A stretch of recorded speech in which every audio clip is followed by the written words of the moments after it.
जय हिंद साथियों। 72 बीपीएससी और यूपीएससी के फुल कोर्स में आपका स्वागत है। पीसीएस वॉरियर अकेडमी और ई वॉरियर आईएएस में ये वीडियो दोनों जगह जाते हैं और जितने भी ई वॉरियर का प्लेटफॉर्म है सारे जगह जाते हैं।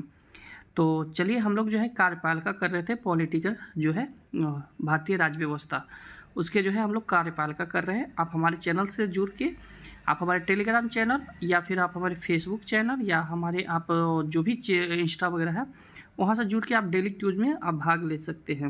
ओके, चलिए आज जो है हम लोग करते हैं राष्ट्रपति में आपातकाल। तो आपातकाल क्या होता है? मतलब कि जो आपात स्थिति मतलब इंस्टेंट किसी चीज़ पर डिसीजन लेना हो या कुछ भी हैपनिंग होता है जो इंस्टेंट होता है। तो आपातकाल क्या है कि राष्ट्रपति के पास ये पावर होती है, आपातकाल की शक्तियाँ, ठीक है। उनके पास तीनों आपातकाल होते हैं। राज्य आपातकाल जिसको हम बोलते हैं जो राज्य में राष्ट्रपति शासन लगना, राष्ट्रीय आपातकाल और एक वित्त आपातकाल, ठीक है। तो वही यहाँ पर बताया गया है कि राष्ट्रपति जो है राष्ट्रीय आपातकाल, राज्य में राष्ट्रपति शासन और वित्तीय जो है आपातकाल की घोषणा कर सकता है।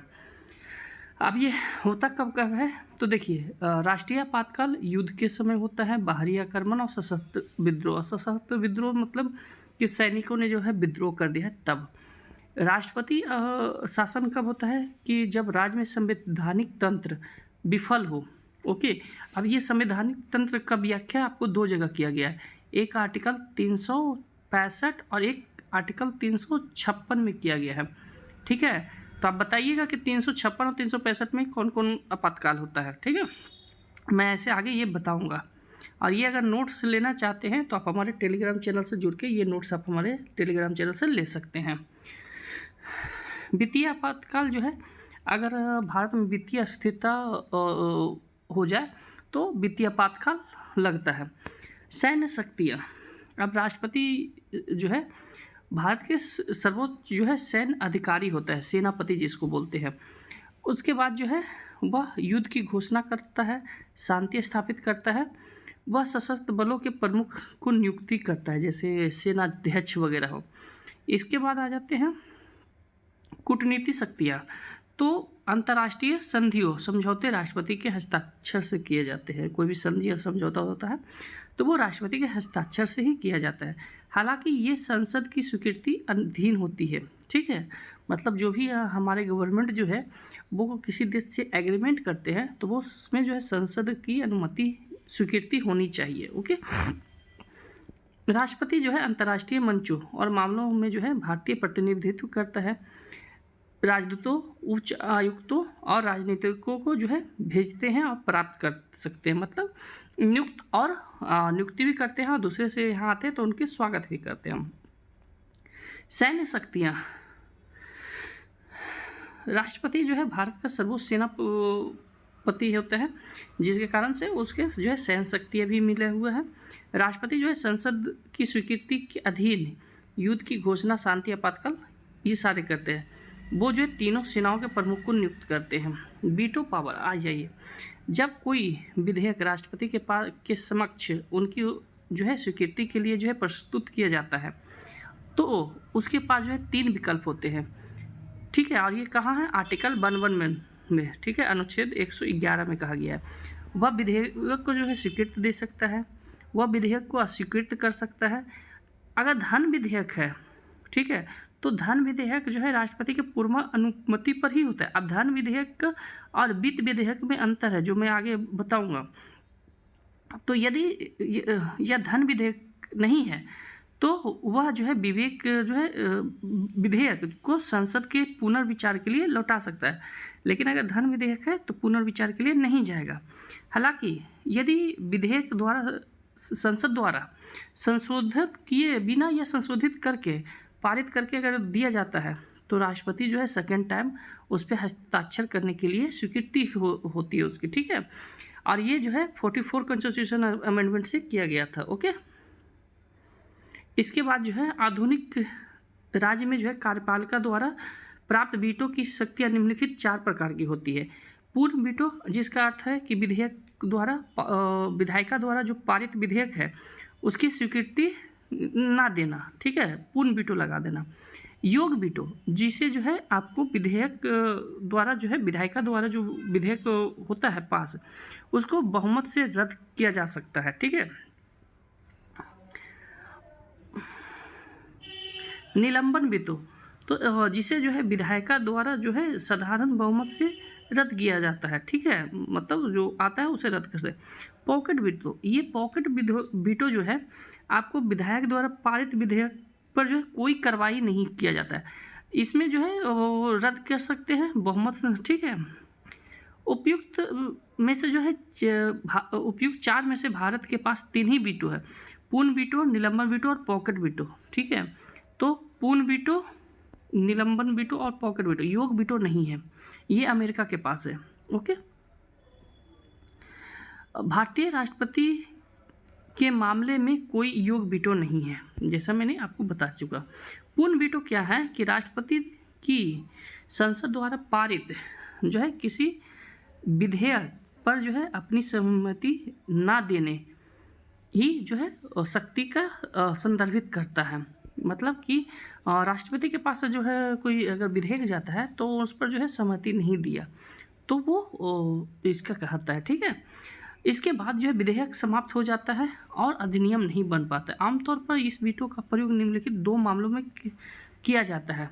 किसी निजी सदस्य जो कि गवर्नमेंट का पार्ट नहीं है, उनके द्वारा जो है विधेयक के संबंध में, अर्थात संसद के किसी भी सदस्य द्वारा प्रस्तुत विधेयक का जो मंत्री नहीं है, अगर वो कोई वीटो विधेयक लेके आता है, ठीक है, तो वहाँ पर अगर वो रिलेवेंट होता है तो राष्ट्रपति हस्ताक्षर कर देते हैं, अगर नहीं रहता है तो वो अपने पास पॉकेट वीटो रख देता है, लगा देते हैं, भले ही वो संसद से पूर्ण बहुमत से पारित क्यों ना हो। ठीक है।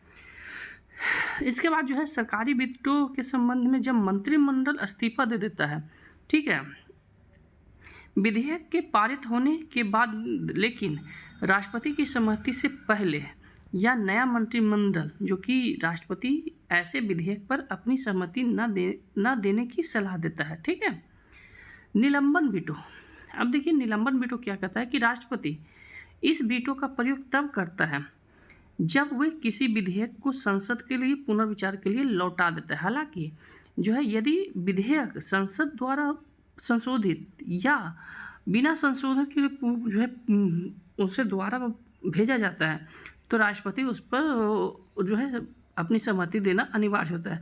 इसका अर्थ यह है कि राष्ट्रपति के पास जो है वीटो उसी समय समान बहुमत और संयुक्त राज्य अमेरिका में जो है आवश्यक उच्च बहुमत से नहीं है द्वारा पुनः पारित होने पर रद्द कर दिया जाता है। ओके। चलिए आ जाते हैं धन विधेयक। तो धन विधेयक के मामले में जो है राष्ट्रपति के पास कोई वीटो नहीं है। ओके, क्योंकि उनकी पूर्वानुमति से ही धन विधेयक जो है पास होता है। राष्ट्रपति या तो धन विधेयक पर अपनी सहमति दे सकता है या विधेयक पर अपनी सहमति रोक सकता है, लेकिन उन्हें पुनर्विचार के लिए नहीं भेज सकता है। समानता जो है राष्ट्रपति धन विधेयक पर अपनी सहमति उसी समय दे देता है जब उनकी जो है पूर्वानुमति से संसद में प्रस्तुत किया जाता है। पॉकेट वीटो आ जाते हैं।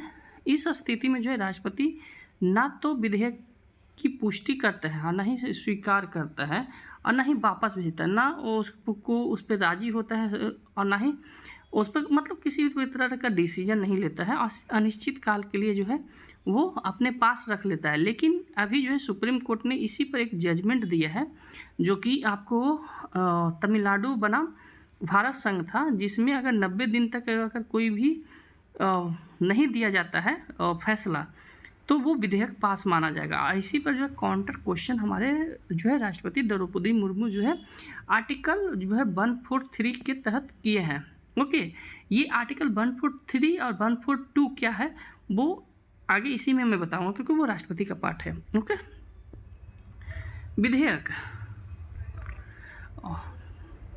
विधेयक पर कोई भी कार्रवाई सकारात्मक या नकारात्मक ना करने राष्ट्रपति की इस शक्ति को जो है पॉकेट वीटो कहते हैं।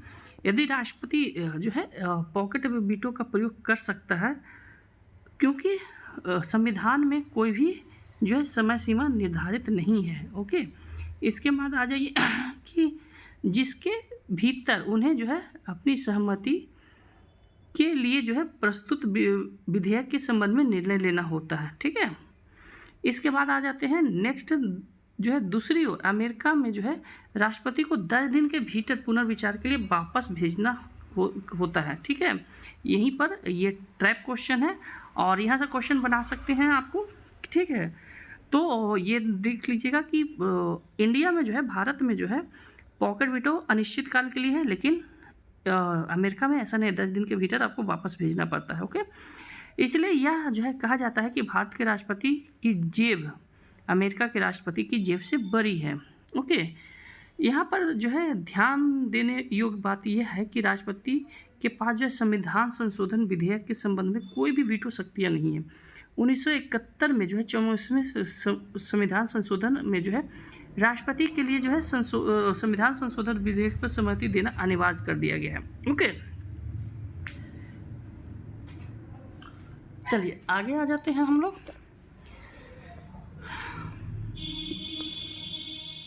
राज्य जो है विधान पर जो है राष्ट्रपति का वीटो, और यहाँ पर भी जो है अभी हाल में जो आया है चर्चा में वो यही आया है कि अगर कोई राज्य जो है कोई विधेयक पास करती है तो वहाँ पर राष्ट्रपति के पास क्या था कि राज्यपाल जो है वो अपने पास रख लेता था। ठीक है, जो कि आर्टिकल 200 के तहत था, और वो राष्ट्रपति के लिए भेज दिया जाता था और राष्ट्रपति क्या करते थे उस पर जो है अपनी सहमति दे सकता है या पुनर्विचार के लिए भेज सकता है। जब पुनर्विचार के लिए भेजता था और दोबारा जो है उसमें संशोधित करके या ना संशोधित करके उनके पास राष्ट्रपति के पास भेज दिया जाता था, तो राष्ट्रपति जो है अनिश्चित काल के लिए जो है उस पर या तो सहमति देते थे या अनिश्चित काल के लिए रोक लेते थे। तो यहीं पर जो है सुप्रीम कोर्ट ने कहा है कि 90 दिन के भीतर आपको जजमेंट देना होगा, वही इसमें बताया हुआ। ठीक है, राष्ट्रपति का जो है अध्यादेश। ठीक है, अब अध्यादेश क्या होता है कि इमरजेंसी कानून बनाना इसको कह सकते हैं। सॉरी, अब ये जो है इमरजेंसी कानून क्या है कि संविधान का अनुच्छेद 123 राष्ट्रपति को जो है संसद के अवकाश के दौरान जो है अध्यादेश जारी करने का अधिकार देता है।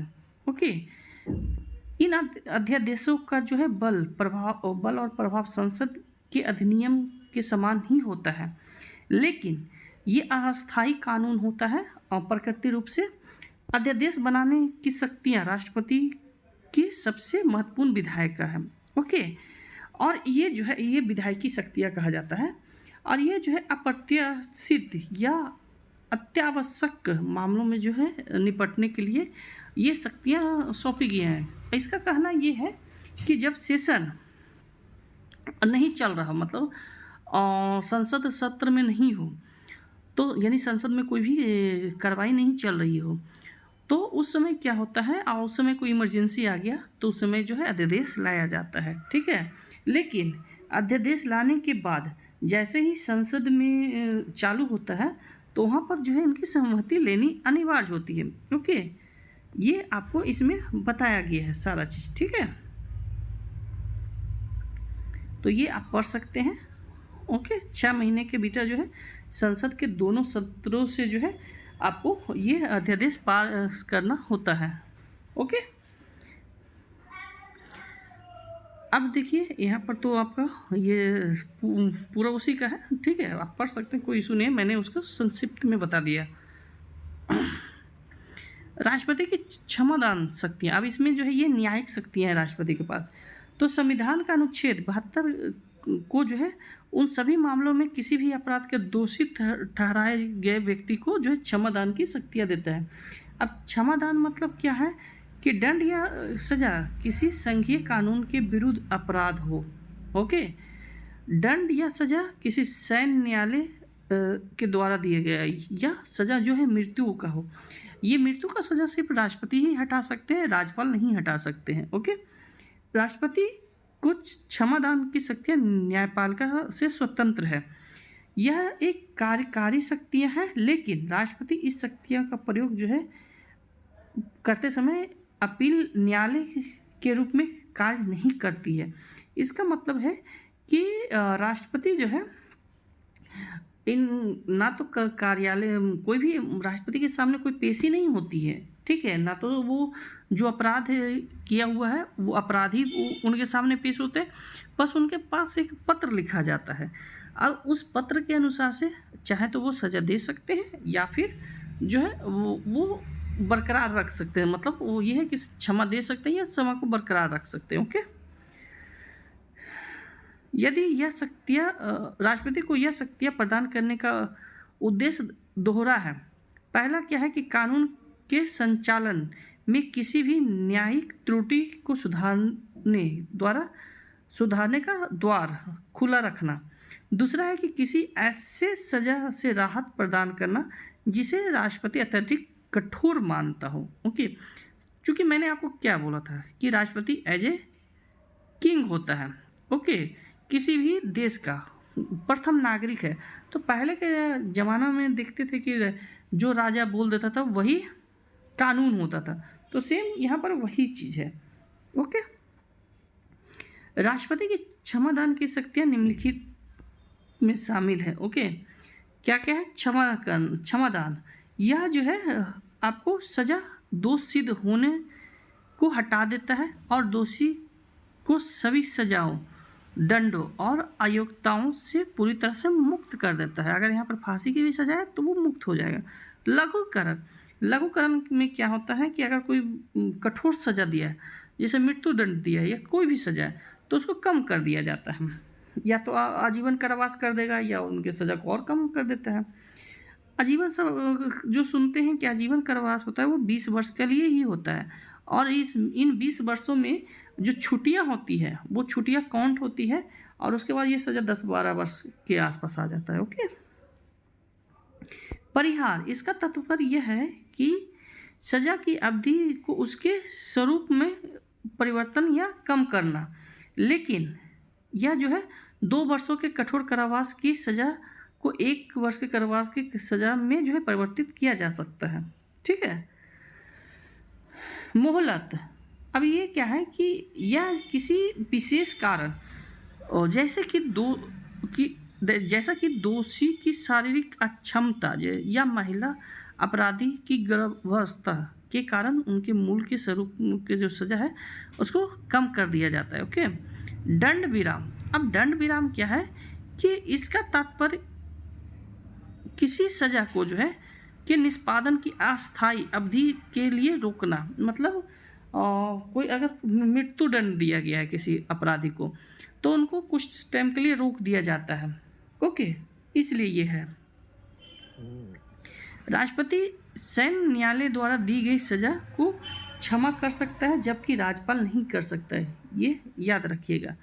राष्ट्रपति जो है मृत्युदंड को क्षमा कर सकता है जबकि राज्यपाल नहीं कर सकता है। यदि किसी राज्य के कानून में मृत्युदंड है प्रावधान है तभी जो है राष्ट्रपति तभी क्षमादान देने का अधिकार राष्ट्रपति के पास है और राज्यपाल के पास नहीं है। हालांकि राज्य की मृत्युदंड को निलंबित, माफ और परिवर्तन कर सकता है। मतलब ये है कि एक तो सेंट्रल का कानून होता है, एक अपने स्टेट का अलग अलग भी कुछ कानून होते हैं। अगर उस कानून में किसी भी अपराधी को मृत्युदंड देने का अधिकार है तो वहाँ पर जो है राज्यपाल उसके जो है माफ़ कर सकता है, निलंबन कर सकता है, लेकिन मृत्युदंड हटा नहीं सकता है। ओके,